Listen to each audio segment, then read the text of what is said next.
of thrill me. Thanks for joining us again for another episode. After I pulled the pin on Darkman a couple of weeks ago, Jared, you're still fucking dirty, I think, on that whole situation. Yeah, I was fuming. I mean, Ghost in the Machine was a great episode. I mean, if you had said, I'll pull Darkman, but let's watch a good movie, I would have been, oh, okay. But then you trotted out Ghost in the Machine. I'm thinking, fuck, what happened here? Like, what have I done? Is this some sort of joke? Look, I'm not going to go into it. Let's just leave it alone. Yeah. Okay. So tonight, Darkman from 1990. Let's do a quick whip round. I have seen 3 parts of nothing, except for I saw episode 3 of American Horror Story. Right. 4. Mm. Yeah, mate, she's going off tab. Matash, yeah. It's which maybe you would have been more open to if you had watched the previous series. Yeah, because I haven't never seen it, the show, and I knew peripherally that they've all got a weird sort of bent to them, and there's which twists. Is part of the reason I've resisted. Like, it's there, ready to watch, but I'm just like, I kind of want to see the other ones first. Yeah, it might be worth watching one of the other seasons first, right? Just to get a sense of what you're up against, because it's now. I mean, there's 2 killers seemingly running around. There's all sorts of random things going on. Everybody's trying to screw each other over. As you said, the whole thing about the show is that it's not what you expect, right? There's supernatural and mystery elements. And they're kind of jumping forward, back, flashbacks. There's a lot going on. Yeah. And look, I'm not knocking it because, as a lot of people said, it's very hard to do a slasher TV series as a classic slasher film. It has to have elements to build on.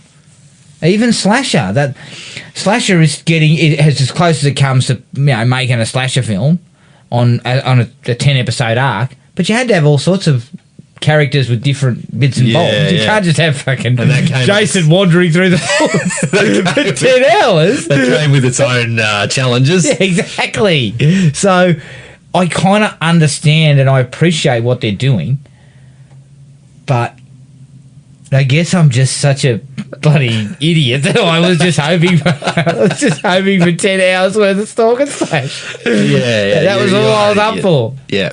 And throw in a mystery. So as soon as they put a twist on the formula a little bit, I'm kicking and screaming. I'm lost. The moment someone turns fucking stranded out in the middle of Crystal Lake. Yeah, I'd be just like, what? Why is that happening? Fuck off. I can't handle this. So yeah, look, it's going along. I'll keep going. I think it's going. From what I've heard. What? So 7 or 8 more episodes? No, of you I think I think it's only meant to be 6 episodes long. Right. Okay. That's what I heard. Yep. So maybe I'm wrong, but I'll keep going and I'll see how it goes. Okay. I'll continue to piss and moan as the episodes continue. Good. What about you? Looking forward to it. Can't wait to hear it.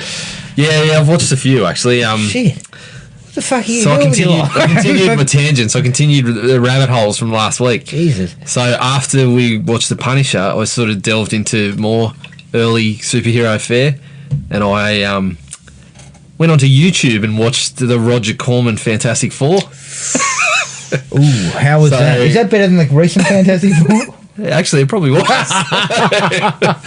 Yeah, look, it was a curiosity, not much more than that. Yeah. It's pretty funny seeing how they tried to make it for the price that they did, though. Yeah. The effects are just it's kind of funny because some of the effects are really good for the price, like the Thing, and Doctor Doom's costume looks fine for what you can ask for. There's a couple of parts which I found out later were done by an artist towards the back end that look pretty good. Looks kind of like matte painting almost. He did it on computer like he does parts of Doom's Castle and that. They look all right, but then there's some absolutely sort of shambolic efforts to do with, Mr. Fantastic stretching, and the invisibility's done quite cheaply, and some of the computer effects. I mean, the space suits from their crashed rocket ship. It's quite. How much was it made for? $1 million. $1 million. Yeah. And it's quite clear that that wasn't enough. Yeah. So further to that, I watched the doco. I watched Doomed, Yeah. the story of the Fantastic Four, Roger Corman Fantastic Was Four. that also on YouTube? No, that was on. I had to sign up to Tubi for that one. Thankfully, I don't have to pay anything. But I can tell you, Signed up to Tubi. I can tell you, I won't be going back to. I think I want to rescind my membership. What's on Tubi? Revoke my own Is anything membership. else on Nah, Tubi? it's crap. Absolute crap. Just every bit of. Funnily enough, there's a few things that are on Amazon Prime that are on Tubi. No surprise. So it's a low bar. It's really, really low rent stuff. So Any horror? lots, but not Clowns any that like you'd us wanna might watch, or are we talking about real low rent? No, real low sort of fare. Christ. Like Jesus. ones where you just look at the cover and go, nah. Or in our case, yeah, maybe. It gets cold enough.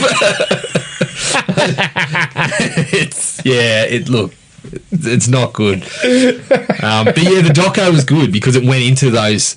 It kind of explained a few of the things that you'd just seen, like how come a couple of those shots of Doom's Castle looked all right, and how come some of the other computer effects looked terrible, horrendous. And it actually explains that the ones that looked all right were done by a guy at the end that put his hand up to fix a couple of things, and the computer scene of like the Human Torch, which just looks horrendous.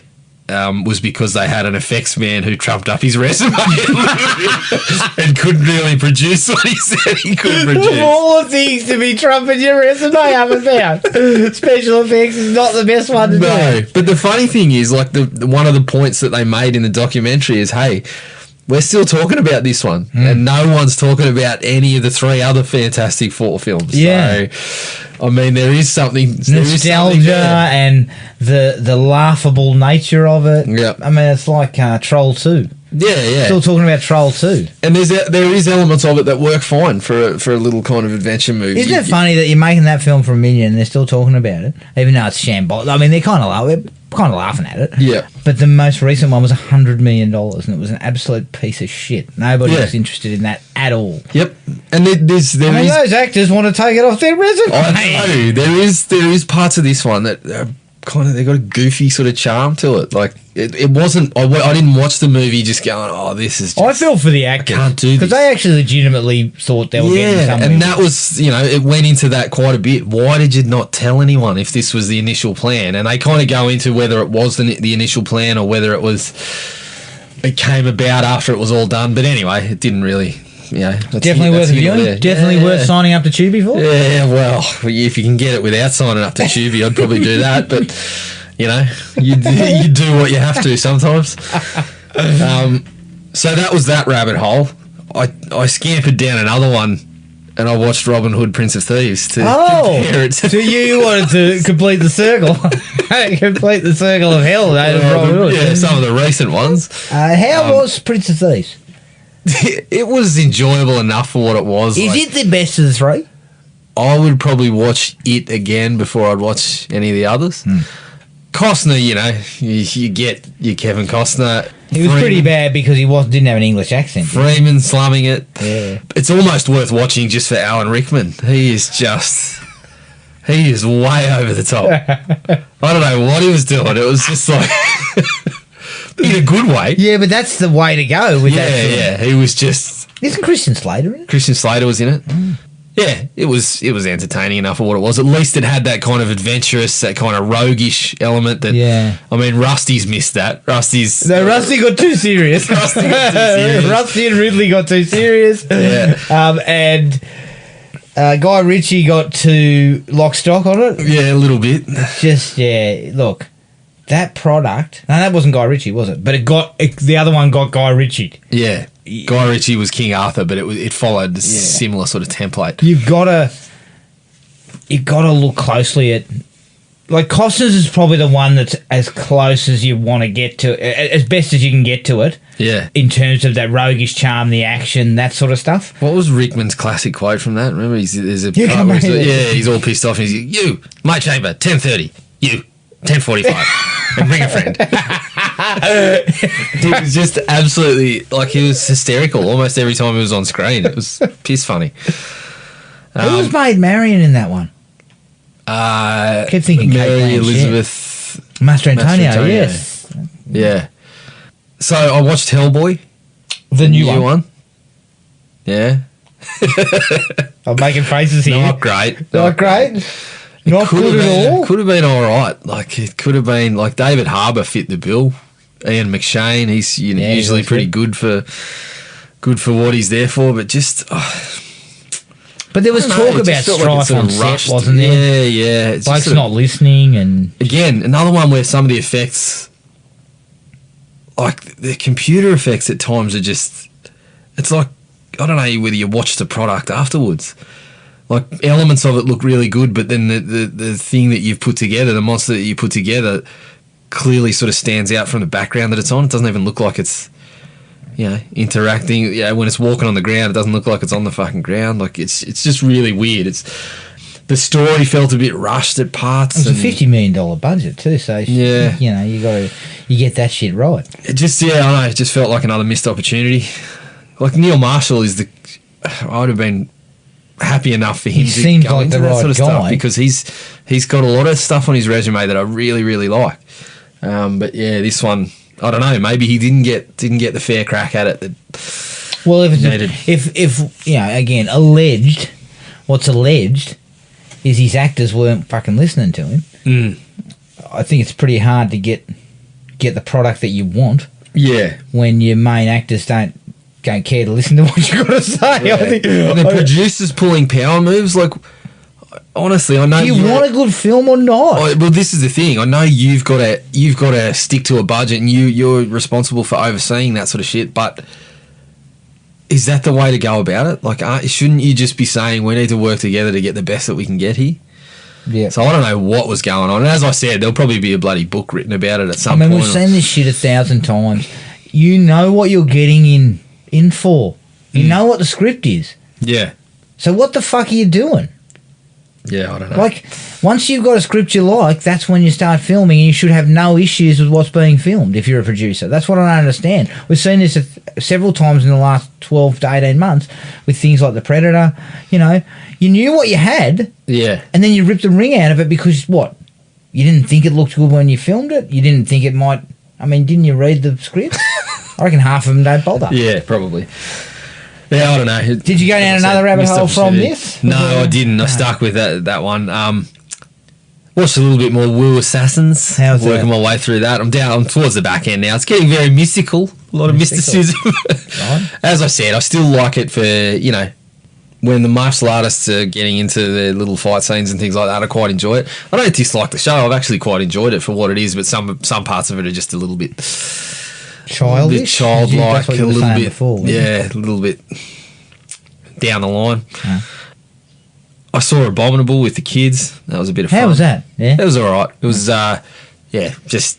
That's not a Pixar It's not, film, no, it's is not a it? That's Pixar. It doesn't quite hit the marks of a Pixar or something like that, but had a nice little message to it. A bit of fun. I watched The Shadow of the Moon. Oh, on yeah, Netflix. Yeah. I'm interested in it. It's got an element to a sort of well-worn sort of genre that we know, but it adds something to it that I haven't quite seen before. Mm. And that stuff was really interesting and was probably the most interesting part of it. I thought Boyd Holbrook was all right. He gave a pretty good performance.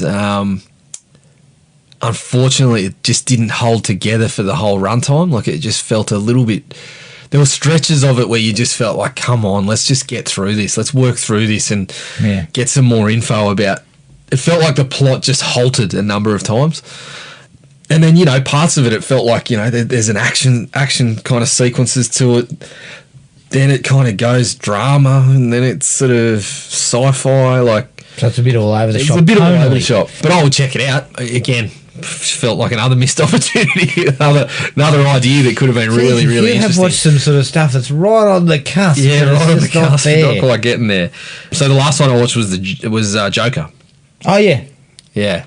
That's copped some interesting reviews. It's sort of, it's been reasonably well received. Yeah, look, I liked it. I watched the movie and I kind of enjoyed the experience, but the more I think about it, the more the kind of the stitches come apart a little bit. Very much inspired by Scorsese, obviously. Yeah. Doing a bit of Taxi Driver and King of New York sort of stuff. The biggest thing for me is I hear Todd Phillips talk about it, and I just continue to think you weren't the man for the job. Like, he's come up with a really interesting film, sort of stylistically, and Joaquin Phoenix is excellent. But at the end of the day, I just don't think it.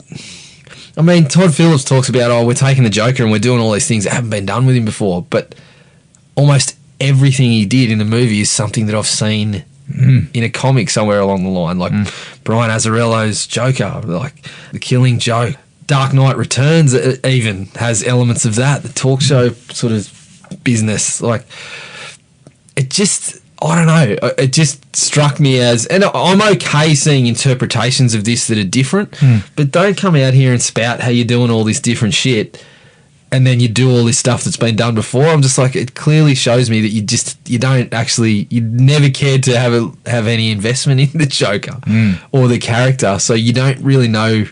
I think he just, wanted to palm the comic book stuff aside and do his own thing, which I'm totally fine with, but I don't think it worked any better than what anyone else has done, and I don't feel like, at the end of it, I look at it and I say the messages that you're putting out there about him being a fucking rallying cry to the people were really fucking surface level shit. There wasn't all this depth to it that you're talking about. And unfortunately, that's the stuff that I'm still thinking about. Even though when I was watching it, I was sitting there going, really enjoyable sort of performance, don't mind the picture at all.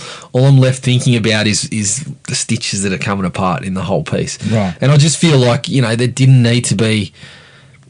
I mean, some of the explanations and some of the shit that goes on, it's fucking ridiculous. Right. So it's kind of... I'm a little bit cold on it. Yeah. The more I think about it, the more distance I get from it. I've gone a little bit cold on the whole thing. Look, I'm all for this brand, this taking a character and doing one single film, completely removed from any removing all the connections any to Batman universe in the films. I'm all for that, and I'm fine with it. I just felt like this one, you trumpeted how different you were going to be, and really it wasn't all that different, and it wasn't all that smart, and it wasn't all... Yeah. So, yeah, I don't know. And I look at it and I say, I felt like they were... I don't know whether they were sort of trying to champion the behaviour or give us a sympathetic angle, but to me, that just shows me you don't really get it. Because there's no fucking sympathy there. And that's why Heath Ledger still stands out, because the fucking thing is ambiguous. This guy is just fucking chaotic, and it's not about where he sort of came from. And in that one, he gave multiple... Yeah, he gave conflicting backstories repeatedly about where he came from and what he'd done, and we never actually got the backstory. Yeah, it's kind of like a mirror of Batman. Batman's the fucking... Batman suffered the tragedy and it fucking gave him all these morals, and he's dark and he's brooding and he never smiles. The Joker's fucking colourful and constantly smiling. He's fucking permanent smile, and he's got no fucking rhyme or reason. That's kind of the kind of mirror. He's just doing opposite. It for something to do, create chaos, create anarchy. Yeah. Look, I never really warmed to the trailers of it. Yeah. Maybe it's just me. I'm not a big comic book guy, but every time I saw it, I just thought, I don't really know why we have this. Yeah. Like, I'm not really sure why we have this, and do I really want to know? And, basically, I came to the conclusion I don't really need to see this, because I don't think that it's something important to me. Yeah. And I'm still with the Heath Ledger version. Yeah. Like, I still feel that's the best version. And this one's not going to displace it. Yeah. Even though Phoenix is a fantastic actor. He's really good, but I just felt like, someone was crapping on about him Oscar nominated. Yeah, I don't know. I don't know. And I get this kind of... You get this message of what, the society creates people, and society has, the impact that it has on people and what it can do to people. And this one, it just felt all surface level. It just felt like where it was going was exactly where you thought it was going to go. Some of the elements were just ridiculous, and I don't know. I wasn't. The more I kind of go back to it, and even when I was watching it, there was a few things that were happening where I was just like, I didn't like that. But I don't know. I just think you probably enjoy the experience, but yeah, I don't think it holds up. Won't to, stand up Yeah. to multiple viewings. I don't think so. I don't think so. But that's just me. Maybe that's just I've got an attachment to certain things about the characters, and like I said, I'm all for doing it differently and showing me a different take on it. I love kind of Elseworlds kind of stories where you give it a different spin. But yeah, I don't know. Some of the stuff that Phillips has gone on with is just. I think I've just justified in not being a particular fan of the bloke. So. Anything else, mate? No, that was it. That was it. All right. Here's the trailer for 1990's Darkman. Who? No foolish heroics, if you please. Is Darkman.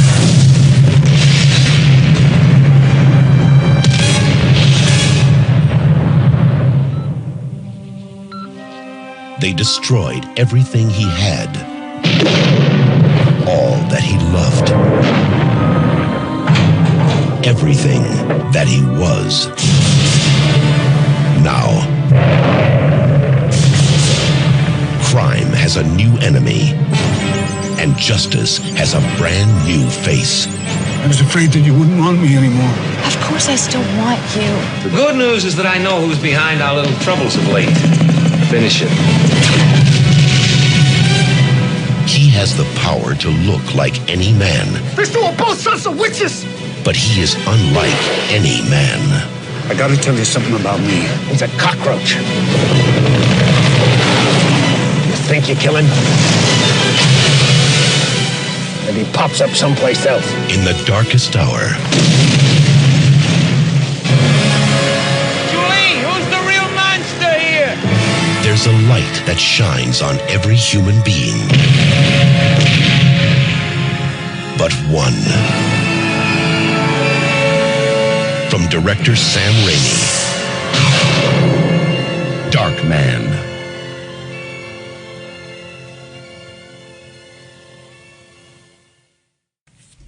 Darkman from 1990.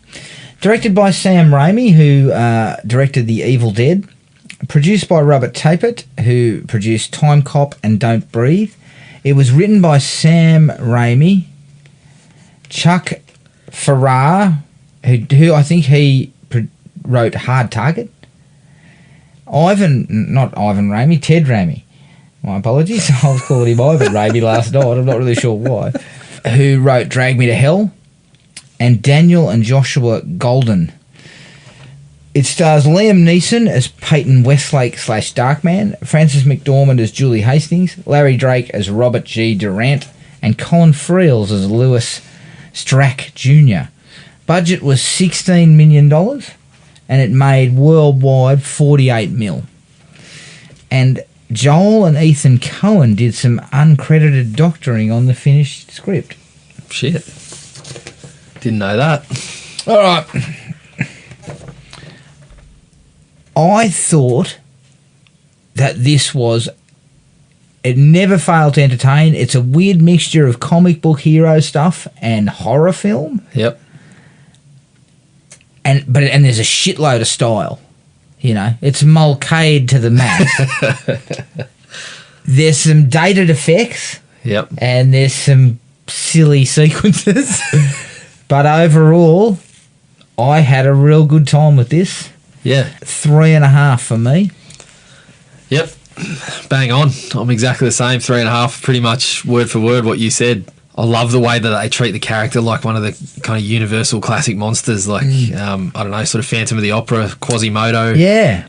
Quite honestly, I came out of this thinking, fuck, I wish they would make another Darkman movie with today's kind of money, and I would love to see someone like Blumhouse take a crack at Darkman. Yeah. You know? I think it'd be awesome. But yeah, I had a ton of fun with it. It's Raimi to the max. Yeah. His, directorial flourishes and his quirky sense of humour. But some of it works an absolute treat. Yes. A couple of things that not quite so much, which we'll get into later. But yeah, I had a blast with it. Yeah, so did I. And with regards to the likes, as I said, it's kind of a comic book film, but it's not. It's like this weird hybrid of like, there are moments of kind of horror, but they're comic booky in style. Yeah. even his face, you know, it's quite grotesque, but yet you don't look at it and go, oh, shit. Yeah. You know, it's kind of like just part of the character, and they kind of dress him up like the Mummy a little bit. But it's kind of different to see the comic book pieces attached to horror film aesthetic, which is what Raimi brings to the table. You know, it's really quirky. As you said, his kind of look is inspired by some of that classic stuff, the Universal classic monsters, but he acts with a bit more of as you said, a horror movie kind of bent. Like some of his actions and some of the sequences play out like horror movies, but it's absolutely steeped in like comic book lore, comic book type origin story and lore, and the bad guys have those almost Dick Tracy qualities to some of the bad guys. Suit you know? and tie, sort of, you know, you got your smarmy bad guy, but you've also got your Muscle and his crew. Yeah. And the things like the music stuck out to me. It's got a real sort of operatic comic book, Batman style musical theme. Yeah, well, it's Danny. Like immediately, you're like, this sounds like Batman sort of stuff, and then it's Danny Elfman. Well, it's Danny Elfman. There you go. Like, but it kind of works to give us the comic book intros and you know, the, as you say, the whole origin story of Darkman. So it's even that. It's an origin story, but it's a little more grotesque. Like what you see them do to him and what they do to his pal. And it's just got... but then it's just got these moments of kind of like weirdness. Yeah. Because I mean, this is a Raimi. This is a classic Raimi. I mean, every time we go into Darkman's mind, it's like... talk about getting mind fucked.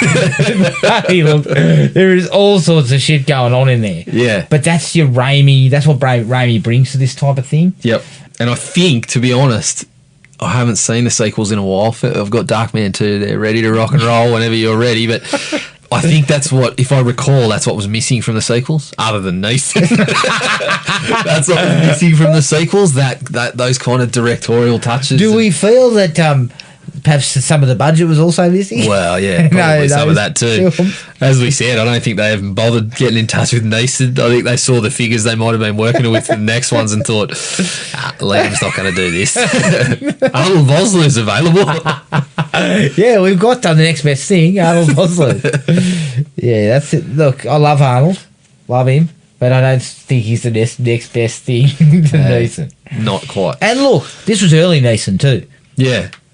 So you could have got him at a price. You could have got him at a price. Yeah. you could have, if you'd haggled a few extra million out of someone, you could have got the probably got, exactly. I think fucking chance of getting him now. No. And even with some of the movies he makes now, like Neeson, you know, he's obviously not too worried about embarrassing himself. But you need to pony up. He's going to embarrass himself for the right price. When were the sequels made? Mid-90s? They came out pretty close together, and I think they might have been shot back to back. I think they was, I remember them coming out pretty close together, and I think it was about, because this was 90... This was 1990. Yeah, so I think it was about 93 or 94, maybe even later. Again, what sort of stuff had Neeson been in with that stuff? Not enough to his asking price to go through the roof. No, I don't think so. Bloody hell.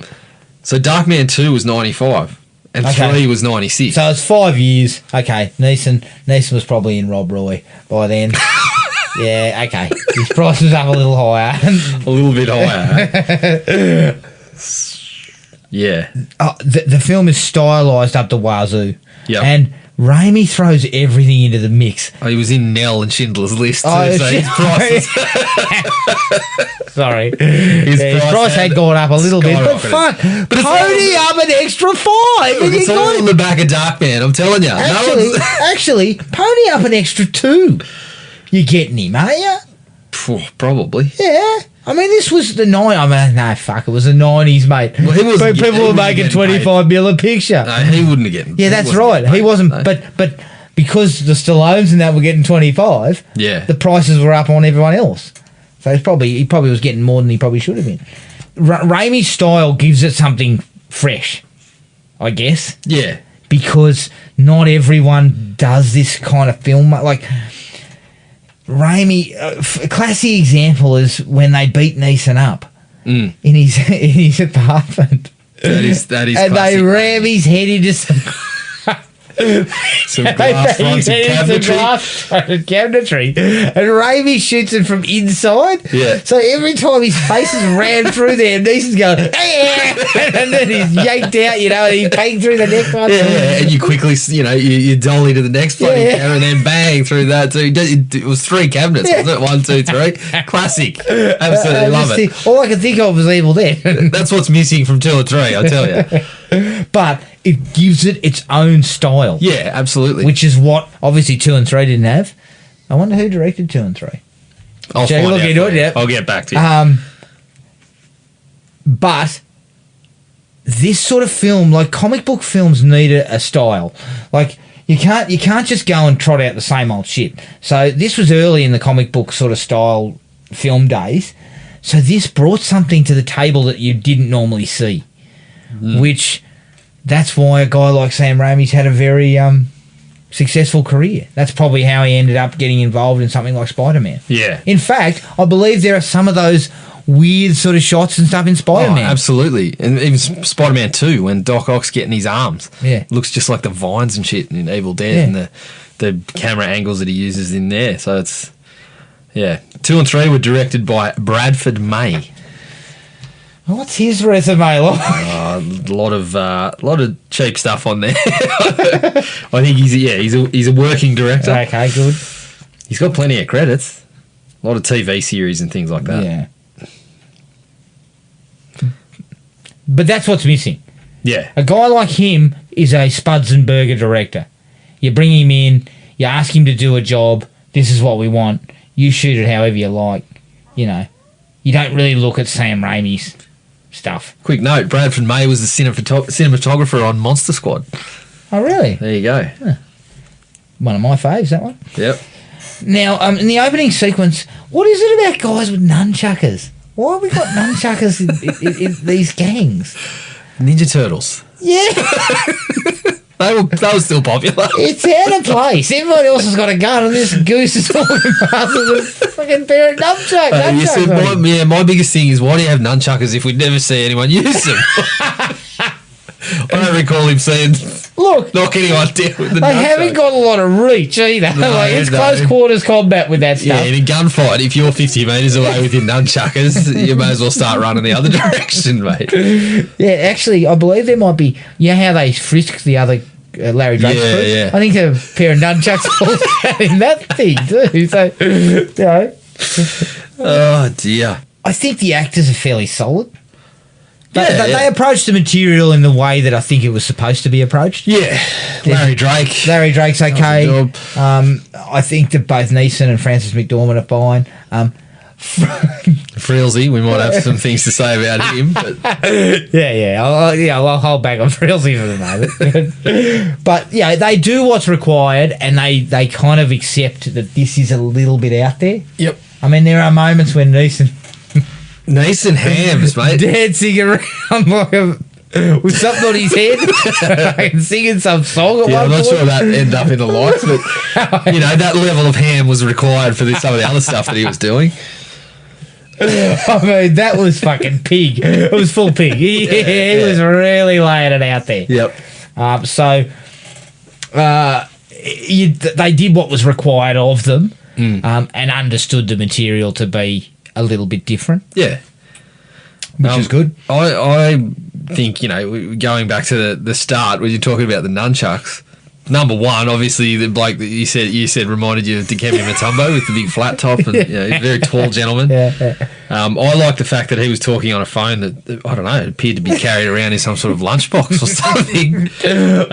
Was it actually attached to something, or was it a mobile? No, it was a cord. I think he had like a case there, and it looked like it was possibly behind.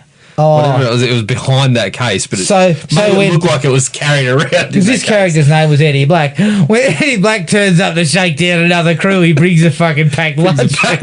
Yeah. And as I said to you, one of the things that got me was Duran's haircut. I'm looking at it and I'm like, that's a like for me because clearly, as soon as you see a bloke getting around with a haircut like that, running with the crew, you know that at some point somebody has said, boss, what's going on with your hair? And that person ended up deceased. So everyone else is just okay with Duran getting around with a haircut like this. Yeah, he's got a slight bald patch. He's also got it all combed down straight. He looks bloody ridiculous. Yeah, a man that looks like that with no one querying his fashion choices. Something's happened previously. Yeah, he's made an example. Made an example of somebody that questioned whether he should get himself down to Just Cuts and get it sort of. Well, get yourself down to Tommy Gunn. Tommy Gunn, that's it. Well, they'll give you a little bit of product. Yep. The film starts with a bit of a flourish. I actually think the shootout in the hangar is quite good. Although I'm not really sure why there were cars in fucking. Yeah, there was cars in shipping crates. yeah, like randomly in shipping crates, and I didn't quite understand. Were they the good guys or the bad guys? They were the bad. They were Black's crew, weren't they? I think so. Yeah. It didn't really say because what? So because Duran shoots one of them. Oh yeah. So hang on. So Black's shaking down these guys. Yeah. He's also got a crew of dudes. He had a couple of guys. Yeah. It's like, okay, we're going to hang out here and just do our usual business. You blokes take the cars into the shipping crates just in case. This is, what we do every time we're down at the docks, just to be prepared. We stash a couple of cars in the shipping crates. When you're needed, you come steaming out of the shipping crate firing. Look, to me it says that Eddie Black's planning and prep probably weren't really that great. No, I think he needed to go through his... I mean, firstly, you're coming out of the darkness into the light. My eyes are going to adjust. I'm hitting the first thing out there. Yes, yeah. He's firing indiscriminately. There's surely you're cleaning up half of your crew at the same time, especially the blokes with the nunchucks. They've got to get close to the guys with the guns. You haven't thought this out, Black. Yeah. You really need to work on your strategies here. I also like the fact that the wooden leg. Yeah. I mean, it's... as soon as they make the comment about the leg, something like that's coming. But as we said, it fits into that silly kind of... Even that bit where the guy hops around. It fits into those more ridiculous comic book kind of villains. Yeah. And henchmen. But as you said, it provides that moment of comedy where you get that shot of... Duran's crew looking all intimidating, and he's sitting there hopping, and the other guy puts his arms out to steady him. Like that was funny. I liked it, and I liked the they use a few interesting shots, like the first person shooter when he actually pulls the gun out and he starts firing across the top. Yeah, and it's shot from behind the gun sight. Yeah, that stuff was cool, and. Larry Drake sort of brings the whole thing to an end by cutting that bloke's fucking fingers off. Yes. With a cigar cutter. Yeah, with a very good line, when he's talking through his 3 points. Yeah. And then he finishes. Because Black does it as well. I got 3 things to say to you. Yeah. At the start. So, it's kind of like returning the favour. And he says, point number 3, I've got 7 more points. Yeah. Referring to his fingers, obviously. And, that was good cheesy dialogue for mine. Yes. Look, the opening, probably the opening, 25 minutes, I think it is. Mm. It actually does, it's a pretty streamlined way of getting, we find out what Westlake's working on. Yep. We know about Duran. Yep. We know that Westlake and his girlfriend, there's a whole marriage thing on the table. Mm. We including Neeson's classic line about marriage. Yeah, that's right. He's talking about how it's not really going to change much, as marriage is just when my grandmother calls and you don't have to pretend it's the wrong number. Good. Solid. It then intertwines Neeson and his girlfriend with Colin Friels and how it gives a reasoning behind why Drake turns up looking and hurts Neeson. Yeah. And he's after the memo. Yep. So that's all pretty quickly wrapped and nicely wrapped in about 20 minutes. Yep. So now that's pretty good. It's pretty, they're very streamlined about how they do it. Yeah. It's not complicated. Like, you're not sitting there going, what the fuck? It's down the line, very straightforward, and you're straight into it. Yeah. Not to mention, like, the stuff about the synthetic skin that he's working on and holding together better in the dark for limited reasons. Yeah. That stuff was all fine. That's Yeah. great sort of comic book. It's setting up the character beautifully. Oh, Yeah. yeah, so he's got to be in the dark for it to hold together, you know. Yeah. And that's obviously a huge part of the character now, like that he can imitate people for a brief period. Yeah. Like, that stuff is great. Great setup. Yeah, I agreed. I really enjoyed that. I really liked the shot after the explosion where and his entire apartment blows up. Mm. I'll get to one part of that I did like. Yeah. But there's a shot of Frances McDormand looking up at standing in the street looking at the blown up apartment, and then it kind of just sort of fades, and she doesn't move. She stays in the exact same spot, and everything around her dissolves, and it's her standing at the cemetery. Yeah. I thought it was a really, really cool maneuver to sort of switch the time period. So, the effects aged a little. Yeah, little. But it's a really, simple way of saying we're now... As you said, we're moving from A to B at a good pace. Yeah, and we're saying several weeks have gone past and he's dead. Yep. You weren't doing a lot of work out there. Well, I only had to bury it here. Like, that fucking comment is... That guy's losing his job. Absolutely brilliant, yeah. I didn't have to do much. I didn't have to dig much of a hole. He's only in here. Have some respect. Good. I liked it. You pointed it out at the start. The whole Darkman character is kind of like the Hunchback.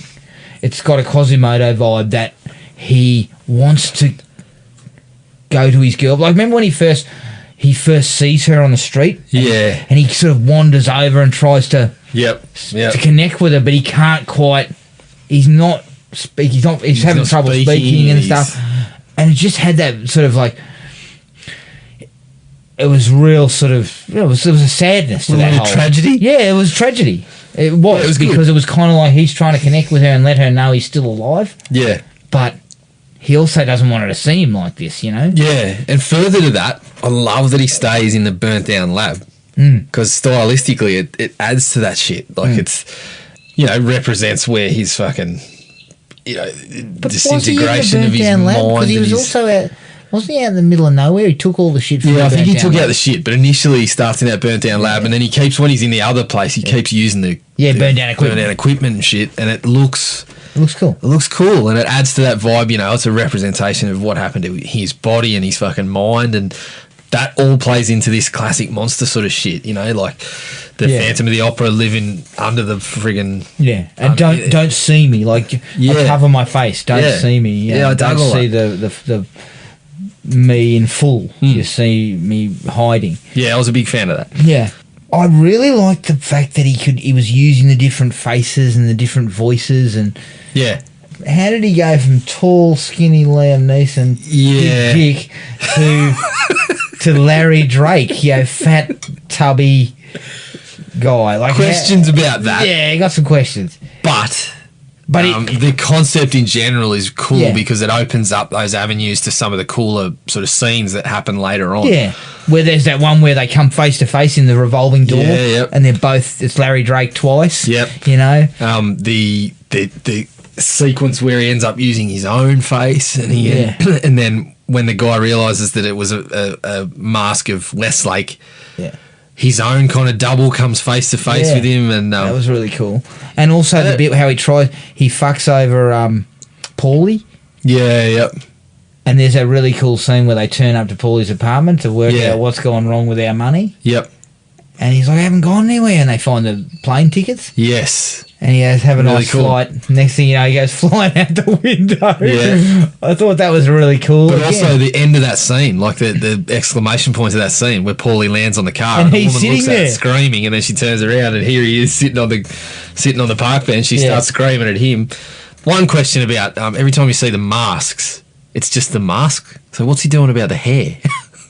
Because remember, he's got the long hair and Paulie's bald and Duran's far as I remember, every time you see the masks come off, it's just the mask, isn't it? No, I think it creates the whole thing. Right. Okay. Because they take a photo. I thought he had a collection of wigs that we didn't see. Imagine doing Durant's hair. Oh, you'd be in the bathroom for an hour just trying to get that. I mean, nobody can get that shit done twice. Yeah. I kind of like the fact that they explore his sort of slipping mind a bit. He's losing his mind a bit. Yeah. He's going a little bit crazy. And I think that's the difference between a lot of comic book films and this. That he's kind of a dual. He's a split personality almost, somewhat. And the sequence where he breaks the carny's fingers. One of the best sequences in the movie. Take the fucking bear. The pink elephant, if you please. that scene is awesome. Him fucking just losing it, just hamming the rubbery fingers that he just fucking does. My favourite part of the entire thing is he goes. He breaks the most fingers. He tells her to take the fucking the pig or whatever, and then his face starts going, and he's like, "Don't look at me!" And he runs off like Kramer, It's just like, arms and legs all over the place. Great what's scene. going on? Yeah, I dig that. Again, it's pretty surface level stuff. It's going, as we said, Raimi's a bit sort of style over massive amounts of substance himself, but.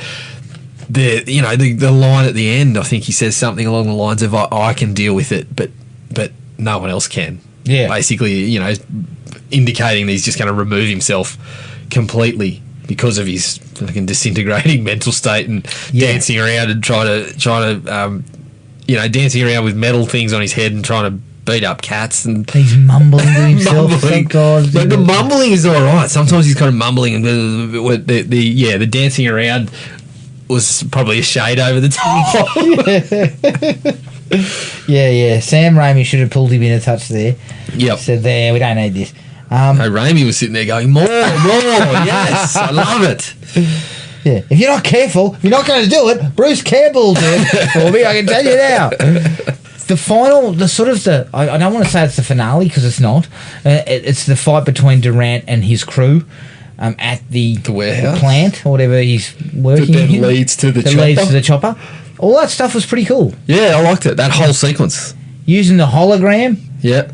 For the bird coming down, and he goes to grab it, and it's a hologram, and he turns around and it's over there, and it blows the place up. Yep. All that stuff where he's hanging from the helicopter.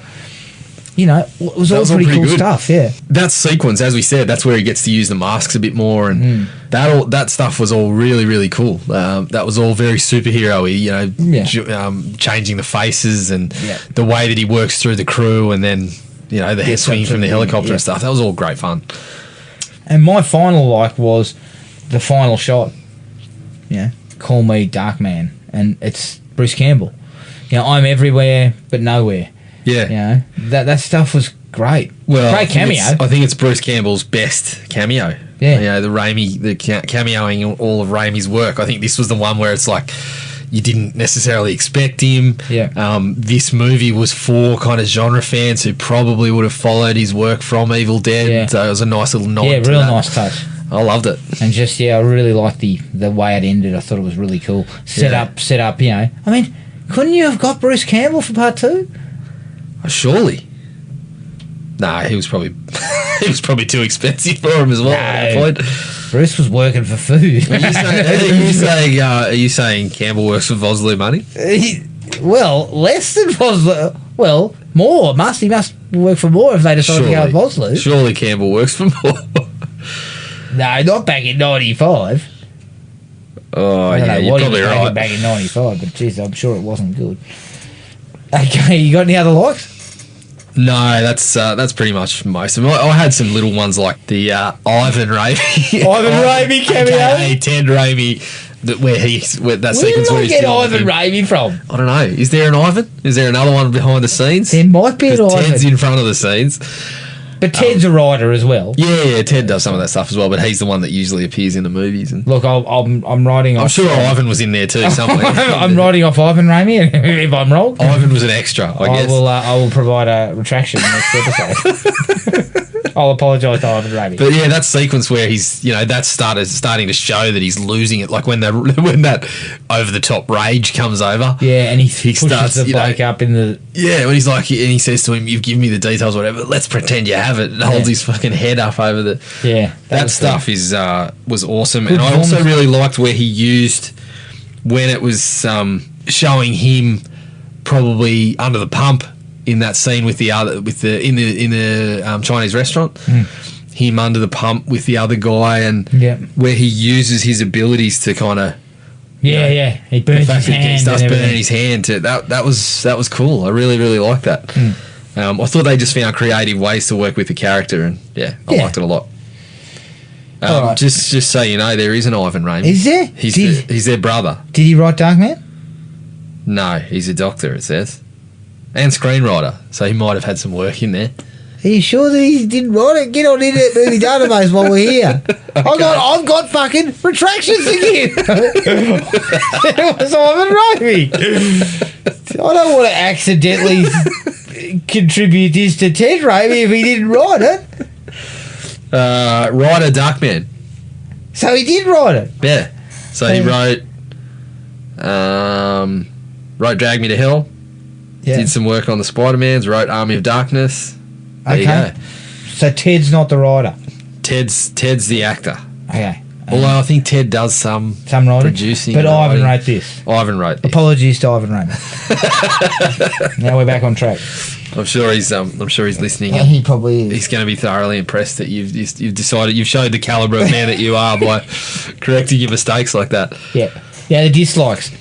Some of the tech stuff looks pretty shit house. Yeah. At one point, he puts some photos of what looks to be a washing machine. Yes. Presses a few buttons. And the effects of the skin materialising wouldn't have looked out of place in Ghost in the Machine.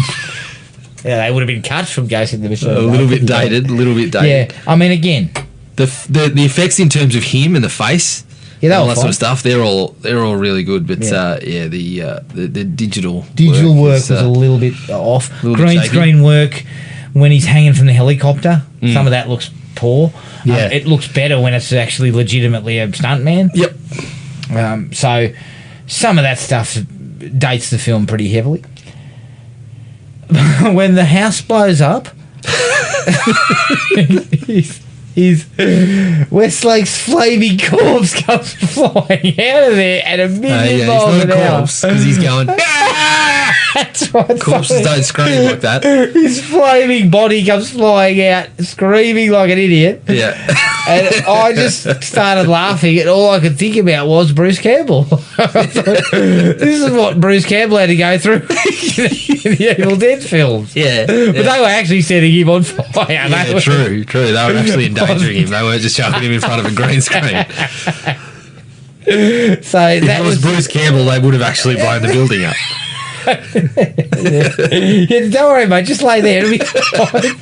It will be fine. Look, we're hoping that all this work back here will catapult you out the window. But when it does, we're going to catch you on camera, and you need to go. So. Yeah, that was great. And it was followed almost, it was only about 20 seconds after that the gravedigger was talking about his ear. There's that much work to do. There's all that films in here. This deadpan look about how he didn't have to dig very far to bury it. Oh, man. Yep. Every time we went into Westlake's mind...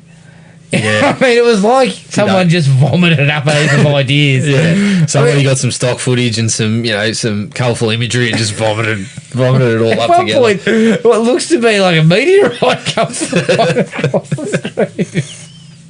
Yeah. A flaming meteorite. And I was just like, what's this got to do with anything? I did like the idea of this rage kind of going off in him, but the imagery was a bit...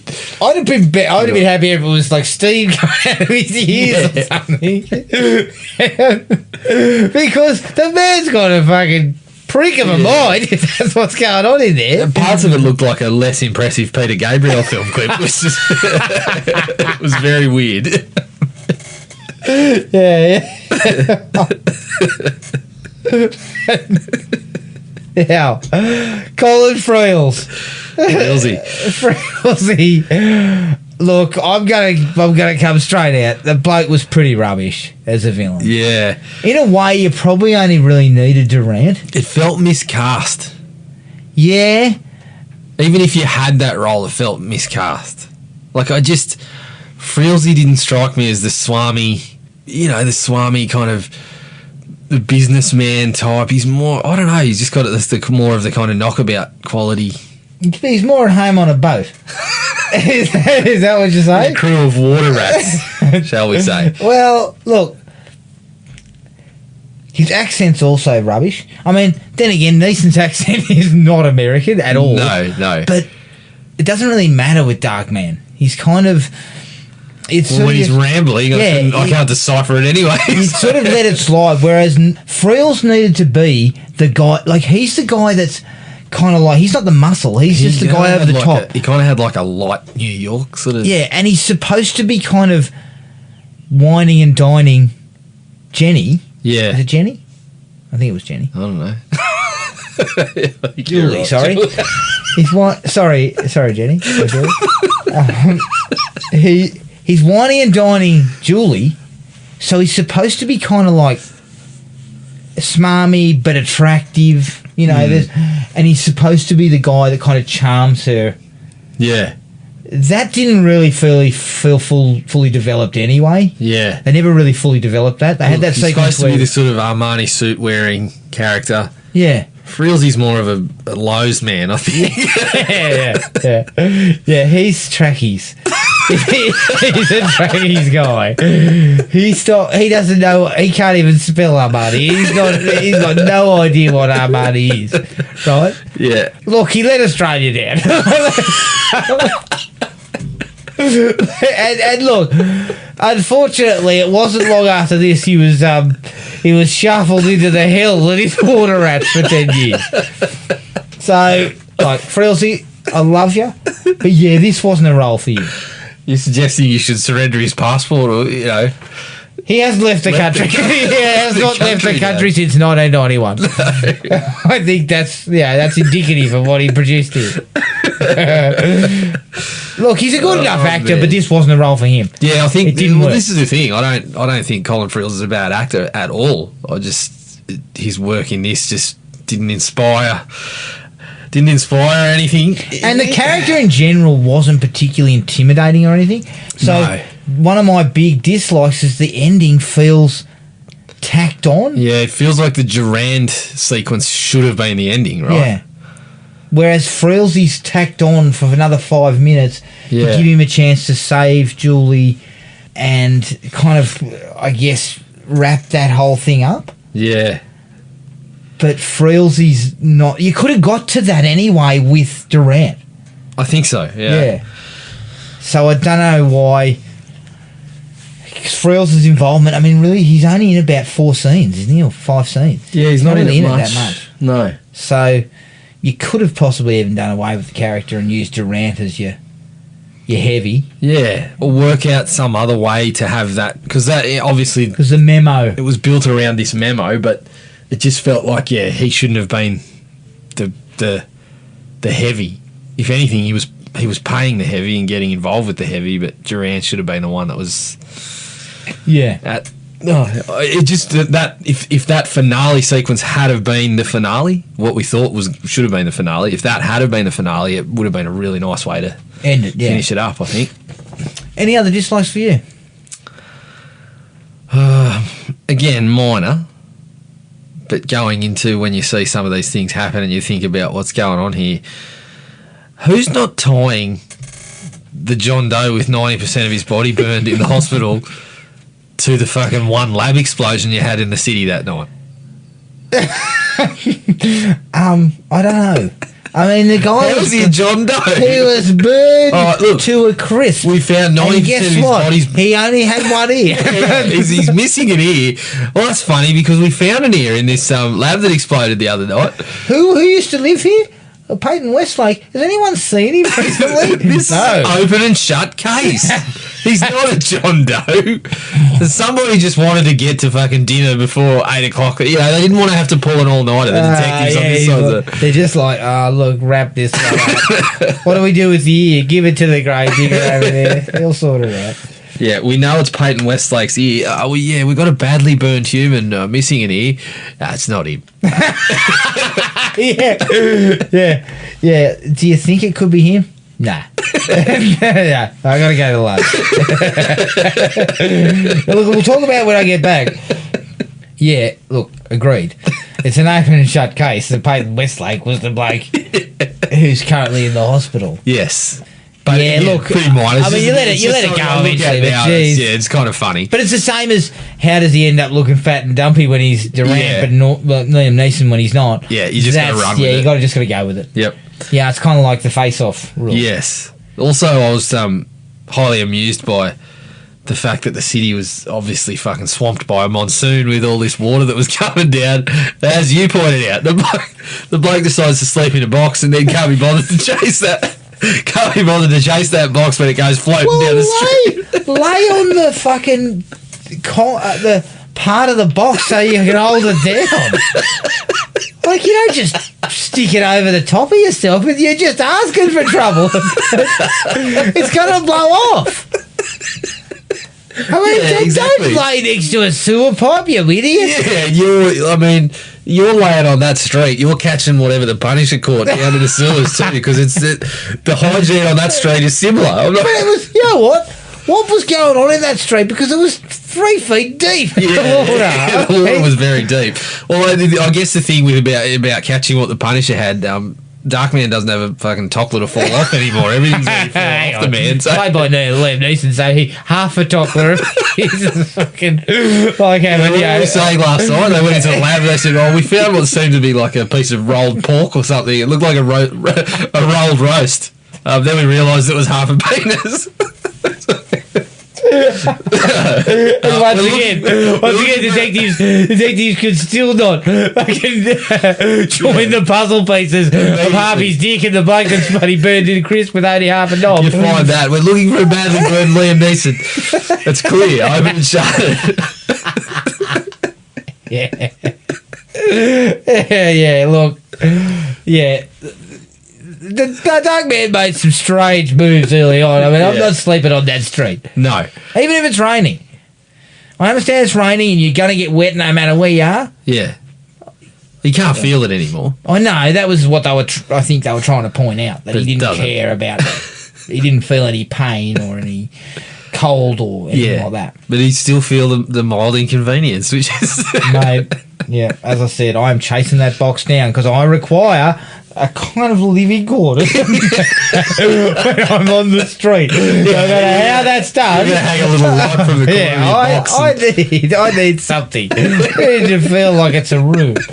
You know? So I'm chasing that thing down in what seemed to be fucking Hurricane Katrina or something. What's going off down there? Yep. Any other dislikes for you? No, that was it.